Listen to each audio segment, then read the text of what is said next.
Bienvenidos a Estrategia Televisión.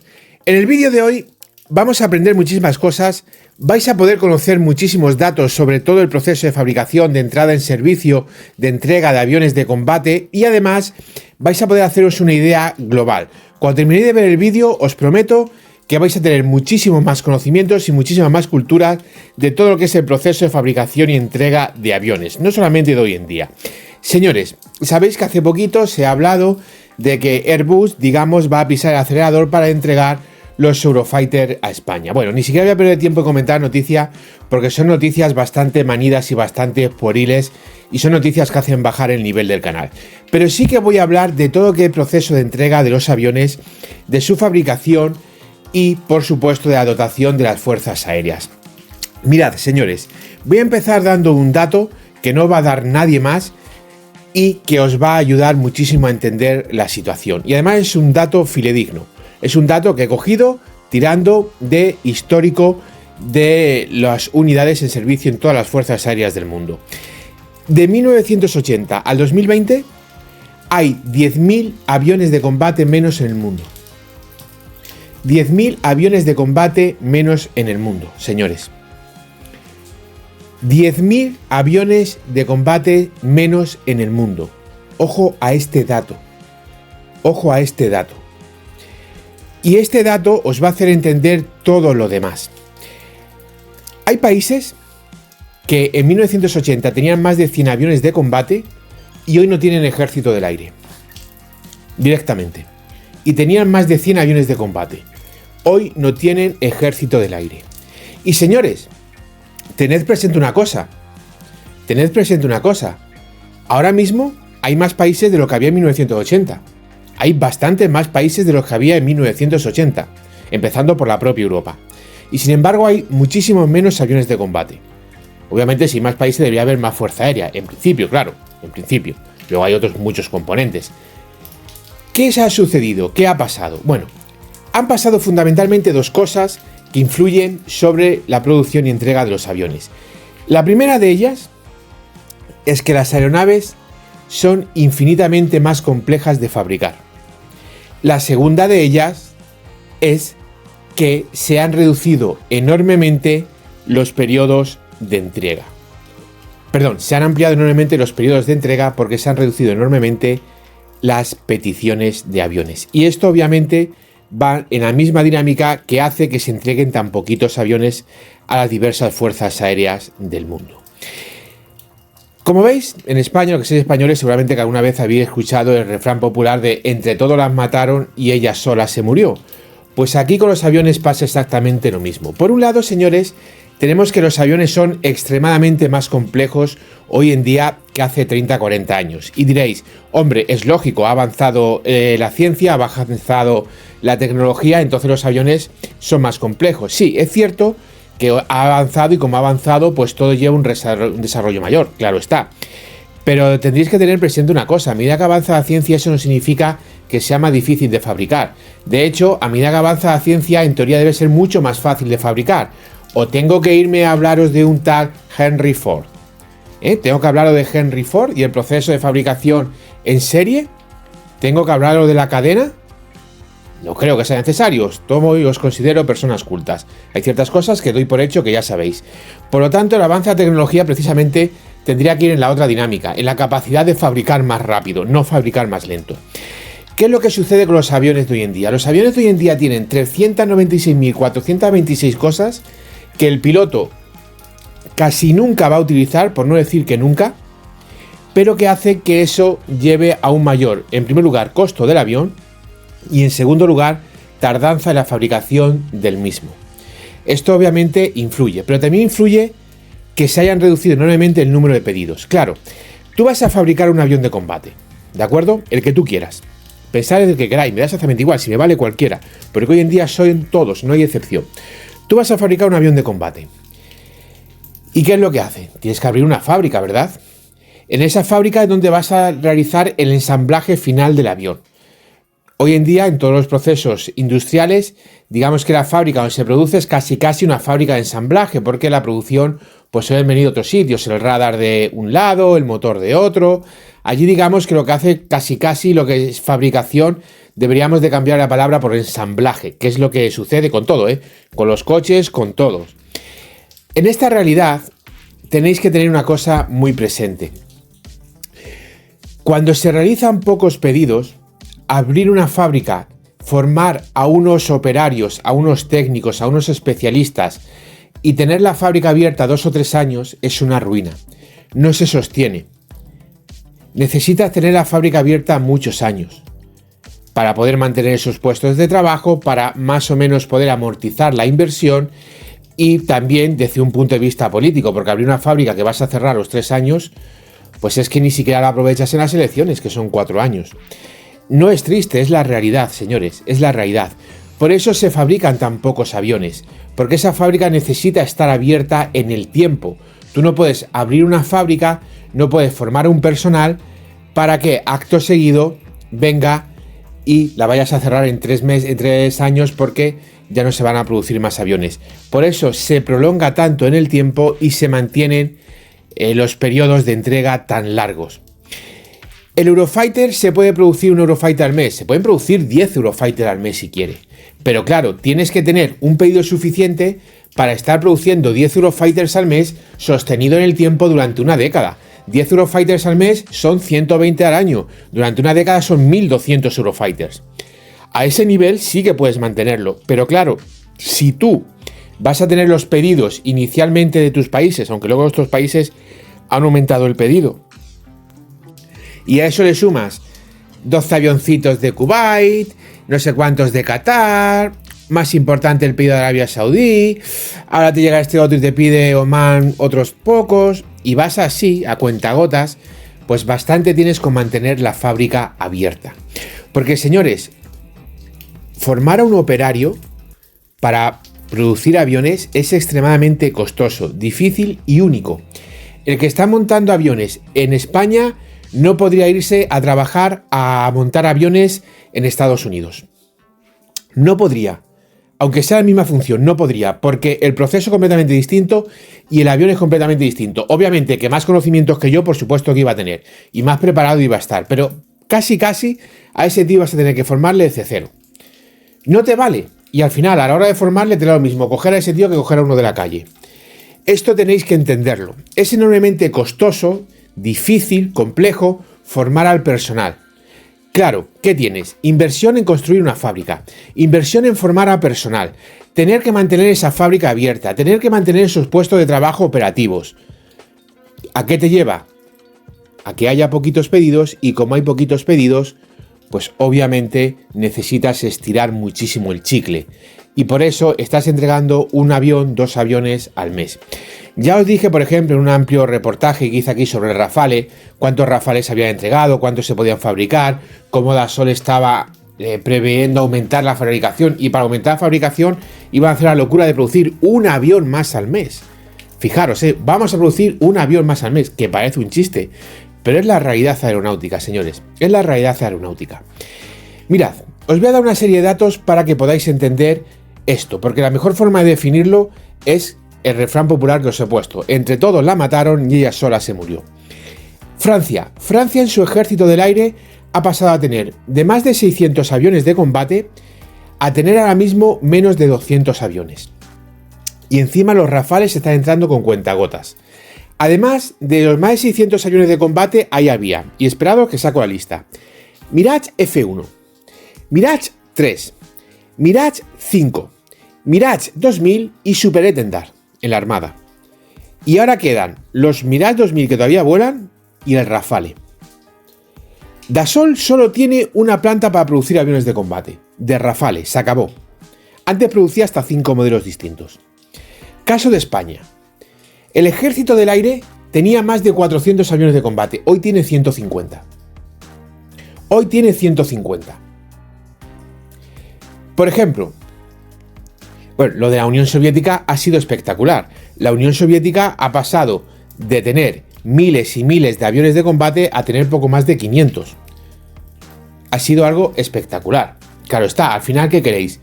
Si el Producto Interior Bruto de Rusia es más bajo que el de Italia, no va a poder tener, como tenía antes 3.000 y pico MiG-25, MiG-27, MiG-23. No, señores, tienen MiG-29 y ni siquiera vuelan.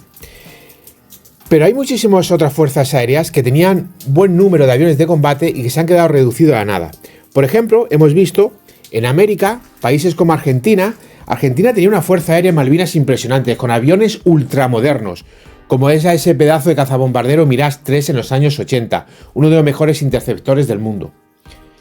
Hoy la fuerza aérea que tiene aviones de hace 40 años, precisamente aviones que entraron en servicio en la guerra de Malvinas. Fijaros cómo se ha hundido esa fuerza aérea. Ha pasado de tener casi 200 aviones a tener 24 aviones de segunda mano con más de 40 años de servicio, es decir, basura, hablando en plata. Por ejemplo, Cuba. Cuba hoy en día, ¿qué tiene? Hoy Cuba no tiene nada. Cuba tenía mucho en los años 80. Otro país que es espectacular es Yemen. Yemen en los años 80 estaba dividido en dos países, Yemen del Norte y Yemen del Sur. Entre sus fuerzas aéreas sumaban más de 100 aviones de combate. Hoy no tiene ni uno solo. Ni uno solo. Había países que ya no existen, como Yugoslavia, con una fuerza aérea espectacular, y hoy queda básicamente a fuerza aérea serbia y croata. De más no hay. Eslovenia no tiene, Macedonia no tiene, Bosnia no tiene. Es lo que hay. Y obviamente a fuerza aérea croata o serbia este año ludo que fue a fuerza aérea yugoslava. Pero señores, puedo continuar perfectamente, porque hay muchísimos más casos. Sin irme muy lejos, Yugoslavia, de la antigua Yugoslavia, un poquito más al sur tenemos Albania. Albania tenía otra fuerza aérea impresionante con más de 100 aviones de combate. Hoy tiene 6 o 7 helicópteros y no le queda más en su fuerza aérea. Eso da de sí la fuerza aérea albanesa. Eso da de sí la fuerza aérea albanesa. Incluso países, por ejemplo en Asia, Mongolia tenía una fuerza aérea espectacular. Hoy de esa fuerza aérea no queda nada. No queda nada. Tienen aviones de combate, pero tienen muy poquitos. Muy poquitos. No llegan ni siquiera a formar lo que sería un escuadrón en el ejército del aire español. Tienen muy poquitos. Entonces, señores, en esta realidad que veis y que afecta absolutamente a todas las fuerzas aéreas del mundo, de países del tercer mundo, de países occidentales, el número se ha reducido de forma drástica. ¿Por qué se ha reducido el número de forma drástica? Bueno, en primer lugar porque se han reducido los presupuestos de defensa de forma drástica, pero en segundo lugar porque el precio de los aviones ha aumentado muchísimo. Un cazabombardero, hoy por ejemplo, un Eurofighter te cuesta 3 veces más de lo que te costaba un F-14 Tomcat, dos aviones más o menos comparables en sus capacidades. Te cuesta 3 veces más. ¿Se ha producido un 300% de aumento de la inflación de 1970 al 2020? No, no ha subido un 300% la inflación. Y además la inflación es un cúmulo de precios. Que suba la inflación no quiere decir que hayan subido los precios de fabricación de aviones. Porque, por ejemplo, te dije de presente que la inflación sube en primer lugar por los alimentos y en segundo lugar por el combustible. El tema del combustible ni roza siquiera la fabricación de aviones, no tiene mucho que ver. Pero es que el tema de los alimentos no tiene que ver nada. Con lo cual, incluso por esa, desde un punto de vista económico, no se podría coger. Entonces, señores, he intentado explicar de la forma más interesante posible y más amena posible. Tenéis, como veis, dos caminos muy diferentes entre ellos, pero que al final llevan al mismo puerto, llevan al mismo lugar, al mismo destino. Por un lado, los aviones cada día son más complejos, eso hace que sean más caros y eso hace que sean más difíciles de comprar. Si antes tenía dinero para comprar 60 aviones, ahora solo tienes para comprar 30 aviones, incluso menos. Y en segundo lugar, tenéis que tener presente que se ha producido un gran deterioro en todas las fuerzas aéreas, se han reducido muchísimo el presupuesto de defensa y además, para rematar la faena, ha habido muchísimas fuerzas aéreas que directamente han dejado de operar aviones. Claro, eso ha cambiado, lo que no ha cambiado es el proceso de fabricación. El proceso de fabricación sigue siendo la fábrica con los operarios. Pero claro, tú a esos operarios les dabas la posibilidad de tener puesto de trabajo durante 30, 40, 50 años. Hoy para tener una fábrica abierta a 15 años te cuesta la vida. Por eso se entregan tan poquito aviones, porque se va con cuentagotas, porque necesitas mantener durante muchísimo tiempo abierta esa fábrica.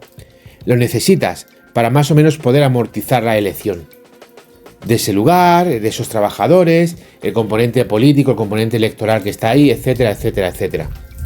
Con lo cual, es importantísimo, es de vital importancia para Airbus, Dassault, Mikoyan Gurevich, Sukhoi, Lockheed Martin, yo que sé, Chengdu, la que sea, me da exactamente igual, tener un ritmo de entrega bajo.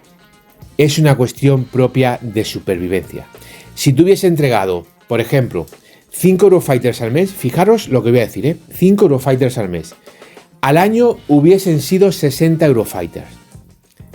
Al año hubiesen sido 60 Eurofighters.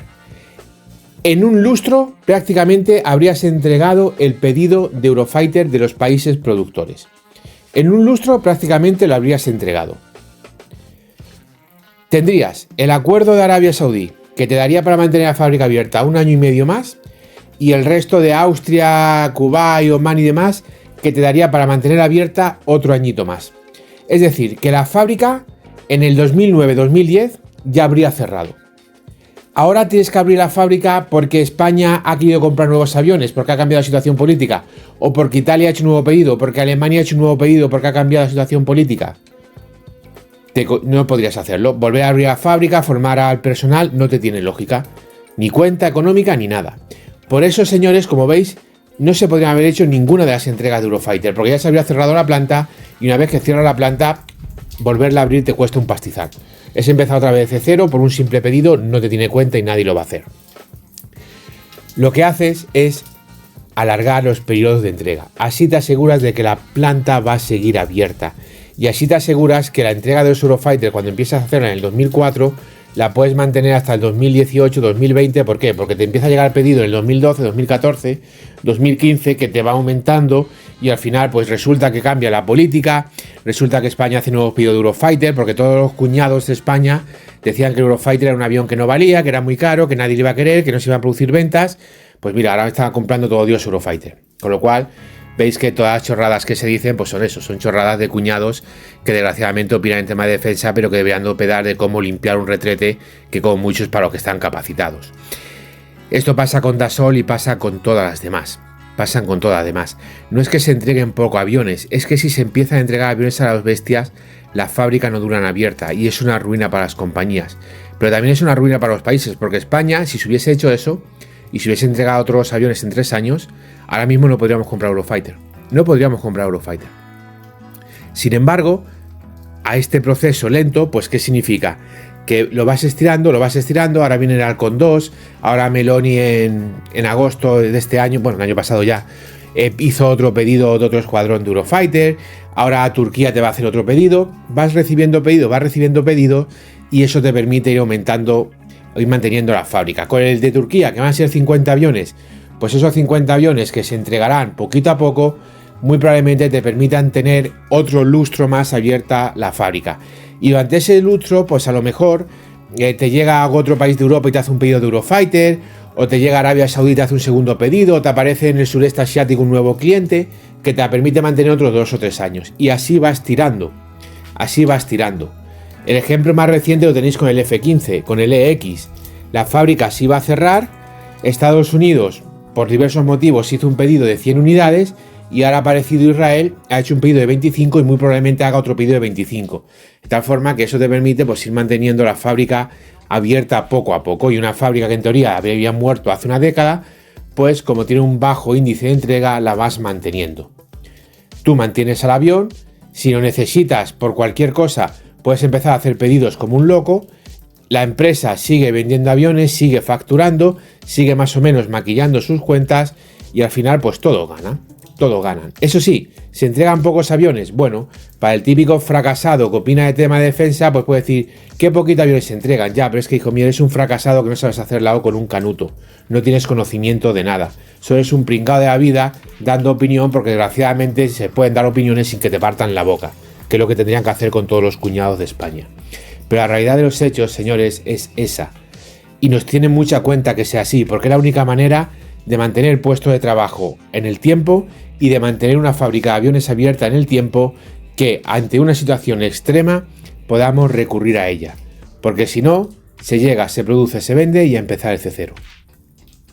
Lo vuelvo a repetir. 10.000 aviones menos. De 1980 a la actualidad. De esos 10.000 aviones menos, casi el 50% de la Unión Soviética. En segundo lugar, Estados Unidos, y en tercer lugar, países con fuerza aérea, que ya os he mencionado, con más de 100 aviones de combate, que a día de hoy no tienen ni un solo avión de combate en su fuerza aérea. Ni un solo avión de combate. Y eso, que desde la época de 80 Hasta hoy han aparecido en el mundo muchísimos nuevos países. Solo la desintegración de la URSS ya nos dio 13-14 países. ¿Cuántos salieron? Las 3 repúblicas bálticas, Ucrania, Georgia, Armenia, todos los Kazajstán, Turkmenistán, Uzbekistán, Kirguistán, Tayikistán y Azerbaiyán.